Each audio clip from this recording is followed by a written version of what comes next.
Hi there, it's Amanda here from Lolli Lulu Crafts and welcome to first week of 3 weeks of background technique mini series. Today we're using inks and I have 2 videos for you with 2 different ways that you can use your inks to create backgrounds. This is the second video and it features Distress Oxide inks. So I'm starting out with a piece of cardstock that is just a piece of 300 GSM white cardstock that I've cut to approximately 6 3/4 by 4 3/4, and I'm using washi tape and the lines on my mat to make sure that my washi tape goes down straight to create different size stripes across my piece of card here. So here it is finished. As you can see, I lifted it and I restuck it onto my heat resistant mat. I find that the slippy surface of the mat is really helpful for when I'm using inks. So it was very easy just to peel those little bits that were stuck onto the black mat and lift it and stick it onto this mat. But I definitely needed the previous mat in order to make sure my lines were straight. And as you can also see, I have created different widths of white card between the lines just to create a bit of interest. So as you saw, I had selected a number of different colours of Distress Oxides inks, ranging from sort of corally red through to yellow through to the green, just to create a nice kind of effect, just a nice little spring sort of feel to the colours. And I am adding those to my cardstock using the smoothies.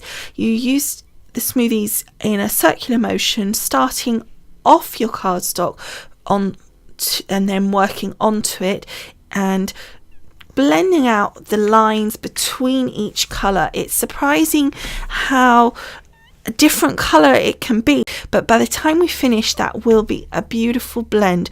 What you want to do is add the colour slowly. You don't want to try and add all of the colour at the right depth in one go, because you'll then not create the blend, and it's quite important with this to get that nice blend. So once you've applied all your ink and it is dry, either by heat drying it with the heat tool or just letting it dry naturally, it's time to carefully peel back your tape. You want to do this very slowly and pulling the tape right back on itself, not holding it up in the air at all, but pulling it almost flat to the card behind itself. That way it should prevent any little bits of tearing. So here is our finished background with all the tape removed and cut to size. I've cut it down to 4 3/4 and 6 3/4 to fit this black 5x7 card base that I made. I then need to make my sentiment flag, and for that I'm using this Lisa Horton stamp set by Creative Expressions, and I'm stamping the sentiment friend using my VersaFine black onyx ink.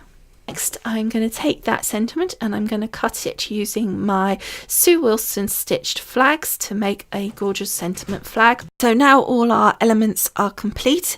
I'm just going to put the card together. So we're first of all taking the background we created, adding some tape pen to the back, and then sticking that to the front of the black card base.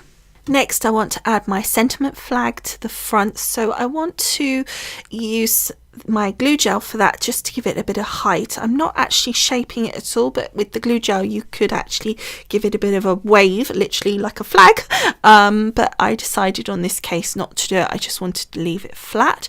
So then I just decide whereabouts I want to put it, and I decided to pop that in the top corner there. I did think about putting it at the bottom, but I decided that I'd prefer to have it up in that top corner. I just thought it looked really nice.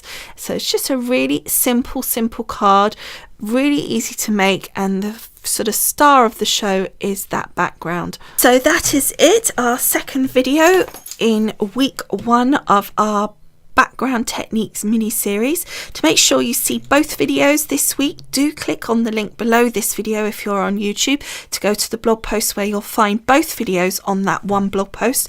Also photos of both cards and links to all the products used.